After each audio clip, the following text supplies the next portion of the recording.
Friends, Radhika और आकाश दोनों एक दूसरे को पाके बहुत खुश थे और राधिका और आकाश के दोनों के परिवार भी एक दूसरे को पाके बहुत खुश थे। दोनों के मिजाज और उनके विचार आपस में बहुत मेल खा रहे थे। राधिका विदा होकर आकाश के घर चली आई थी। आकाश शाम को एक छोटी सी पार्टी अपने फ्रेंड्स को मैरिज सेलिब्रेशन के लिए रखी थी वहाँ के अपने लोकल मार्केट में। वो लोग वहीं सेलिब्रेट करते हैं और आकाश अपने फ्रेंड्स को सी ऑफ करके रात के 10 बजे अपने घर आ जाता है और खाना पीना खा के अपने रूम में एंट्री करता है, यानी राधिका के रूम में एंट्री करता है। जब राधिका के रूम में वो एंट्री किया, देख के सन्न रह गया। राधिका कुछ अलग वेश में, यानी उसके बाल पूरे बिखरे हुए, यानी सिर से चारों तरफ फैले हुए थे और वो बैठी कुछ फुसफुसा रही थी। बस आवाज देता है राधिका और वो अपनी शर्ट की बटन खोलने लगता है और शर्ट को वहीं दीवार पर हैंगर पर टांग देता है। आवाज सुन के राधिका चुप तो हो गई, लेकिन उसने कोई आवाज नहीं दिया। आकाश सोचा कि ये शर्मा रही होगी। वो गया धीरे से उसके राधिका के बेड पर बैठ गया और उसके कंधे पे हाथ रख के उसने कहा, राधिका। इतना कहते ही राधिका जब मुड़ती है आकाश की तरफ तो आकाश देख के बिल्कुल सन्न रह गया। चेहरा एकदम तमतमाया हुआ था, आंखें अंगारे बरसा रही थी और उन आंखों के चारों तरफ काजल पूरी तरह से चारों तरफ लगाए गए थे और जो लिपस्टिक थी वो पूरे चेहरे पे बेतरतीब ढंग से लगाई गई थी। उसका ये भयानक रूप देख के आकाश बिल्कुल डर जाता है। वह डरते डरते ही कहता है, राधिका ये क्या? लेकिन राधिका बिना आवाज किए फुफकारते हुए बहुत कड़क आवाज में वो कहती है, कौन है रे तू? ऐसा कह के वो उसके ऊपर छलांग लगा देती है और जब छलांग लगाती है तो आकाश इसके लिए पहले से तैयार नहीं था, तो दोनों धड़ाम से नीचे फर्श पर गिर जाते हैं। आकाश नीचे था और राधिका उसके सीने पर बैठ के उसका गला दबाने लगती है। फ्रेंड्स, गला इतना तेज दबा रही थी राधिका कि आकाश बिल्कुल घिघिया रहा था और उसका यह रूप देख के वह बिल्कुल आश्चर्यचकित था कि ये क्या है? ये इसी राधिका तो नहीं थी। फ्रेंड्स, वो वहीं से घिघिया रहा था बहुत तेज तेज आवाजों में, लेकिन उसकी आवाज क्लियर नहीं हो पा रही थी कि वो कहना क्या चाहता है। लेकिन उसकी घिघियाहट की आवाज उसके कमरे से बाहर पहुंच रही थी। रात के सन्नाटे में उसके घर वाले भाग के आते हैं उस कमरे में, तो देखते हैं तो देखकर सन्न ही रह जाते हैं, क्योंकि आकाश नीचे पड़ा घिघिया रहा होता और उसके सीने पर सवार राधिका उसका गला दबा रही होती है। आओ न देखे ताओ उसके घर वाले उसके हाथों को दोनों हाथों से खींच के पकड़ के तान के राधिका को उठाकर बेड की तरफ ले जाते हैं और आकाश उठकर अपने को संभालते हुए धीरे धीरे उस कमरे से बाहर निकल जाता है। जब आकाश बाहर निकलता है तो घर के सभी लोग बाहर निकल जाते हैं और दरवाजे को बाहर से बंद कर लेते हैं। लेकिन फ्रेंड्स, उनके घर में ये बात होने लगी कि ये कौन सा रूप है? ऐसा भयानक रूप तो राधिका का नहीं था, वो तो बिल्कुल नॉर्मल लड़की थी। लेकिन आकाश कुछ कहने की मुद्रा में नहीं था। वो चुपचाप एक जगह बैठा था, किसी का कोई जवाब नहीं दे रहा था और इस तरह से सुबह हो जाती है।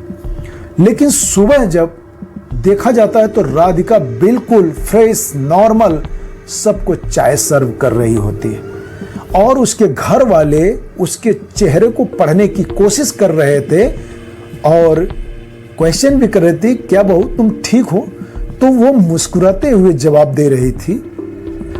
लेकिन अगली रात आकाश जब उसके रूम में फिर एंट्री लेता है तो उसी अवस्था में बिल्कुल राधिका थी और आकाश इस बार बिल्कुल सतर्क था। वो दूर से ही आवाज देता है, राधिका राधिका। लेकिन राधिका की गुर्राहट भरी आवाज निकालती है, कौन है रे तू? ऐसा कह के वो बेड से ही छलांग लगाती है और आकाश के ऊपर हमला कर देती है। आकाश इसके लिए पहले से तैयार था। वह धीरे से उस जगह से हट जाता है और राधिका एक ही पैर पर वापस छलांग लगाकर बेड पर पहुंच जाती है। फ्रेंड्स, इस स्थिति के लिए वो पहले से तैयार था आकाश। वो दरवाजा खोलता और बाहर निकल जाता है, लेकिन बाहर जाके घर वालों को कुछ नहीं बताता। बाहर पड़े सोफे पर वो बैठ जाता है और वहीं पूरी रात बैठकर उधेड़-बुन करने लगता है कि ये आखिर ऐसी उल्टी सीधी हरकतें राधिका क्यों कर रही है। राधिका एक सुलझी लड़की थी, जब हमने इससे शादी किया था, इससे पहले मिला था तो बिल्कुल नॉर्मल थी। इसके ऊपर तो लगता है कि कोई साया है, ये अपने बस में नहीं है। तो फ्रेंड्स, वो अगले सुबह का जब इंतजार किया, सुबह हुई तो अपनी बाइक स्टार्ट किया और पास के गांव में ही एक तांत्रिक था, वहां चला जाता है। सुबह सुबह तांत्रिक के पास पहुंचता है और सारी बात बताता है। तो तांत्रिक कुछ सामान बाजार से लाने को कहता है कि ये सामान लेके आओ, मैं देखता हूँ, ठीक हो जाएगा, कोई बात नहीं, नॉर्मल बात है। और आकाश जाता है मार्केट से, कुछ सामान लेके आता है उस तांत्रिक के पास और तांत्रिक उसके हाथों से वो सामान नीचे रखवा के अपनी पूजा शुरू करता है। लेकिन अगले 2-4 मिनट के बाद वो तांत्रिक अपना ही गला अपने हाथों से लगता है दबाने और वो सीधा वहीं लेट जाता है और उसकी गर्दन बिल्कुल अकड़ जाती है। उसकी आंखें एकदम उबली हुई, जैसे लग रहा था कि बाहर निकल जाएंगे। ऐसी स्थिति देख के आकाश बिल्कुल डर जाता है और वहां से भाग खड़ा होता है कि कहीं ये मर गया तो इसका भी इल्जाम मेरे सिर आएगा। आकाश समझ चुका था कि राधिका के ऊपर कोई न कोई प्रॉब्लम तो है।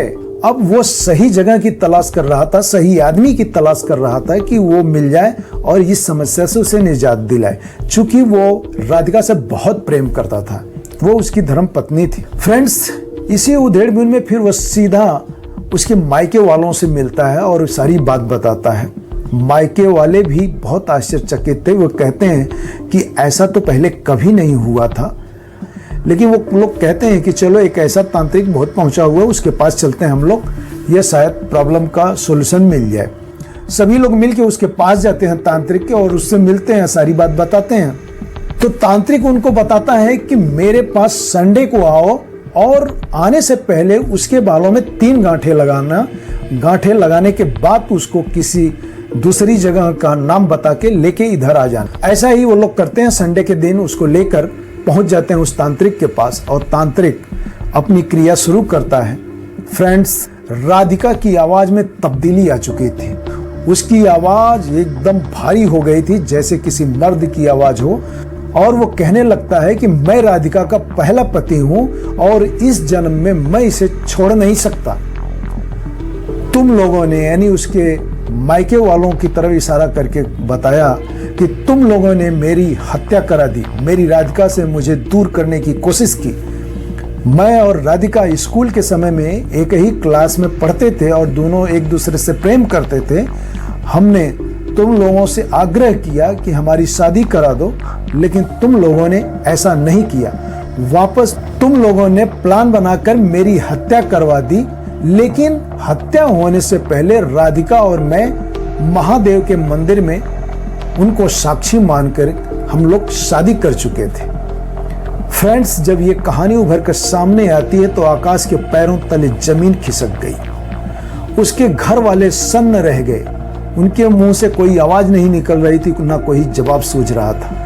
फ्रेंड्स, ये लोग आपस में एक दूसरे को देख ही रहे होते हैं कि अगले ही पल वो जो तांत्रिक था वो जमीन पर लुढ़क जाता और अपने ही हाथों से अपना गला दबाने लगता है। फ्रेंड्स, उसके मुंह से झाग निकलने लगता है और घिघियाने लगता है।